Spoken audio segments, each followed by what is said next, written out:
Hari ini kita akan membahas materi tentang kesetaraan. Untuk anak-anak sekalian, perhatikan dengan seksama.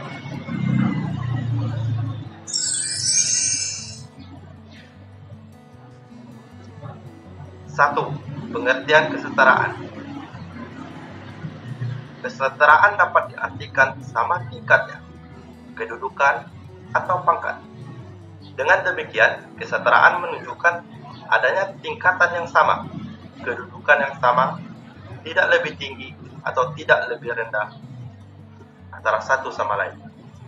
Jadi, maksudnya di sini yaitu bahwa setiap kita harus menghargai satu sama lain.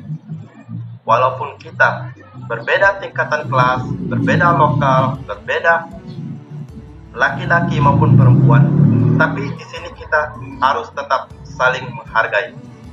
Contoh dari kesetaraan yaitu sama tingkatan.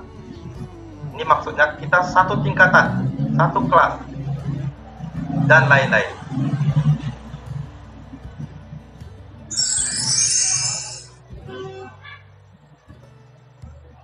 Dua, pembagian kesetaraan. Yang bagian A, kesetaraan sosial. Kesetaraan sosial adalah kesetaraan yang mencakup hak-hak sosial manusia untuk dipenuhi. Misalnya, kesamaan hak dalam mendapatkan pendidikan, keamanan, ketentraman, dan lain-lain. Contoh di sini, kita seorang siswa, kita pintar, dan teman kita yang lain kurang pintar. Jadi di sini hak kita untuk mendapatkan pelajaran dari guru itu sama, tanpa ada pandangan perbedaan dari guru bahwa ini otaknya seperti ini, pikirannya seperti ini, anak orang kaya, anak orang miskin, namun tetap sama materi yang diterima. Kesetaraan menunjukkan adanya tingkat yang sama, kedudukan yang sama, tidak lebih tinggi atau tidak lebih rendah antara satu sama lain.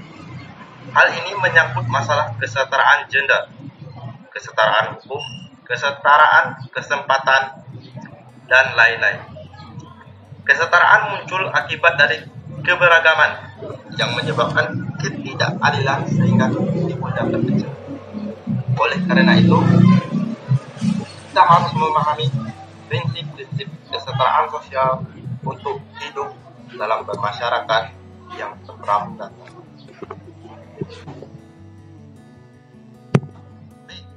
kesetaraan gender. Kesetaraan gender adalah kondisi di mana perempuan dan laki-laki memiliki status yang setara dan memiliki kondisi yang sama untuk mewujudkan secara penuh hak-hak asasi, potensi bagi pembangunan di segala bidang kehidupan. Jadi, maksud dari kesetaraan gender di sini yaitu tidak ada lagi penindasan terhadap kaum perempuan. Kaum perempuan memiliki hak yang sama dengan laki-laki. Mereka berhak untuk bekerja, berhak untuk mendapatkan pendidikan, dan semua orang berhak untuk disamakan derajatnya di depan hukum.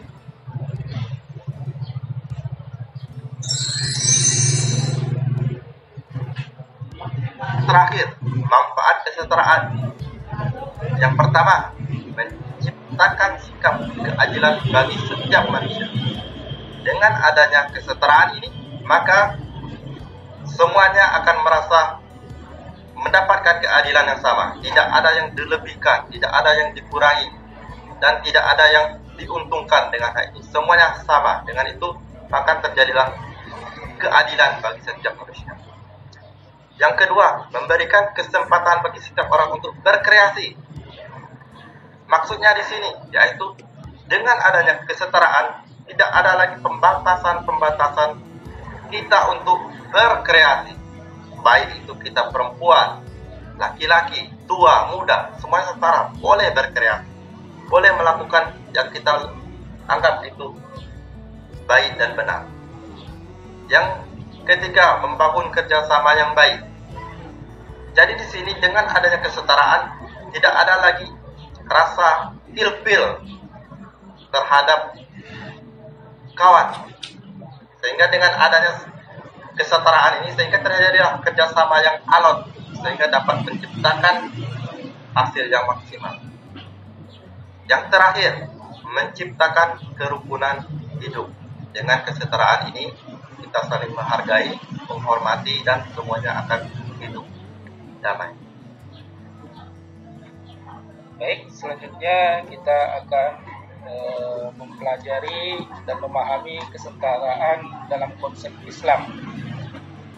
Jadi menurut konsep Islam, kesetaraan itu bahwa Allah menciptakan segala sesuatu secara adil dan sesuai dengan kodratnya. Begitu juga halnya dengan manusia. Allah SWT menciptakan berdasarkan keistimewaan dan kekurangan yang terdapat pada laki-laki dan perempuan. Di laki-laki dan perempuan sudah memang kodratnya diberikan oleh Allah Subhanahu wa taala, namun dalam perbedaan itu tidak ada yang didiskriminasikan. Tidak ada jenjang antara laki dan perempuan, semuanya sama di sisi Allah Subhanahu wa taala.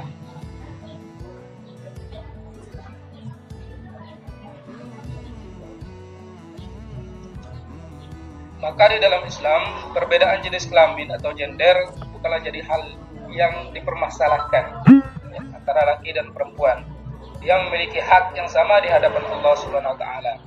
Akan tetapi, laki-laki tetaplah menjadi pemimpin bagi perempuan. Yang membedakan di antara keduanya hanyalah nilai ketakwaannya kepada Allah Subhanahu wa taala.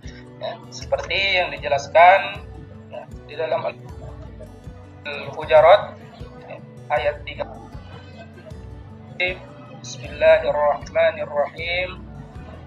Ya ayyuhan nas inna khalaqnakum min dzakarin wa unsa wa ja'alnakum shu'uban wa qabaila lita'arafu inna akramakum indallahi atqakum.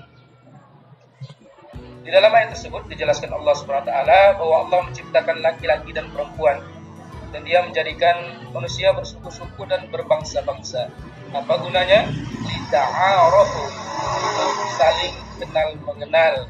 Ya, karena kegiatan kita juga dinamakan kegiatan matsama, itu masa ta'aruf, ya, saling kenal mengenal. Lalu apa bedanya di antara suku dan bangsa itu? Ya, dipandang oleh Allah SWT yang meningkat ketakwaannya